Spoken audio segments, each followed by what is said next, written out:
fantasy classic with a slow start, and now I'm halfway through.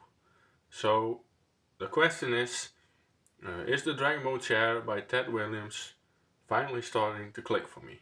Once again, this week is probably going to be another shorter update because I honestly didn't get as much reading done as I normally do.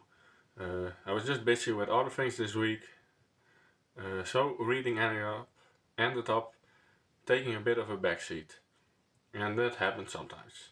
Even when you really enjoy reading, there are always weeks where life just gets a little bit in the way.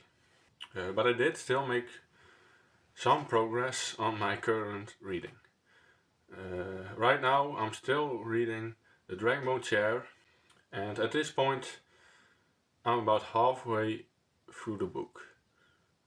This is a book I've been wanting to read for quite a while. It's one of those fantasy classics that gets mentioned a lot when people talk about epic fantasy. And it's the first book in a Memory, Sorrow and Thorn series. So going into it, I was definitely curious to see what it would be like. The beginning of the book was honestly a bit of a struggle for me. It starts very slowly and really takes its time introducing the world and the characters.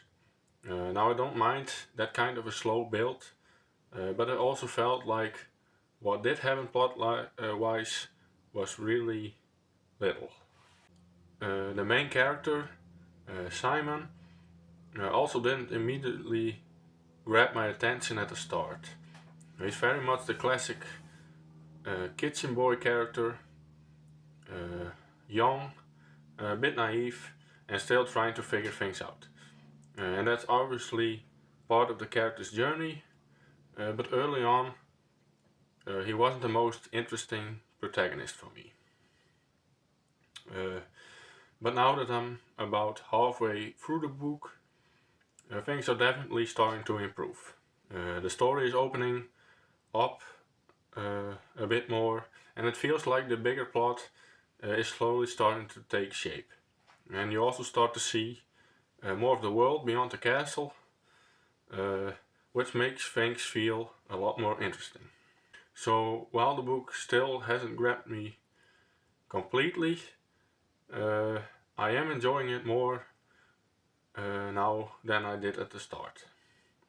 And sometimes that's just how these big epic fantasy books work. They take their time setting everything up before the story really gets going. And I'm curious to see how the second half of the book develops, because a lot of people really love this series. And if I manage to finish it this week, my next read will be Flight by Yoshiki Tanaka. This is the 6th book in the Legend of the Galactic Heroes series, which is a Japanese space opera series with 10 books in total. So with this one, I'll officially be over the halfway mark of the entire series. And I've been really enjoying this series so far. It's quite different from a lot of other science fictions I've read. It focuses a lot on politics, military strategy, and the conflict between different governments and ideologies. And the story moves between a lot of different characters on both sides of the conflict, which makes it feel very large in scale. And it almost feels like reading a big historical drama, but set in space. And the previous book in the series, Mobilization, was actually my favorite read of February, and that book really worked for me. It had a lot of the things that made this series so enjoyable. Political maneuvering, large fleet battles, and a lot of interesting character moments. So I'm definitely looking forward to continuing the series and seeing where the story goes next. But first I need to finish the Dragonbone Chair. So hopefully by next week's update I'll be able to say that I finished it, and give you my full thoughts on it. So yeah, that's it for this week's reading update. Not the biggest reading week, but still some progress. And hopefully next week I'll have a bit more reading progress to talk about. So yeah, feel free to let me know what you've been reading. And as always, thanks for watching, and I hope to see you again in the next video.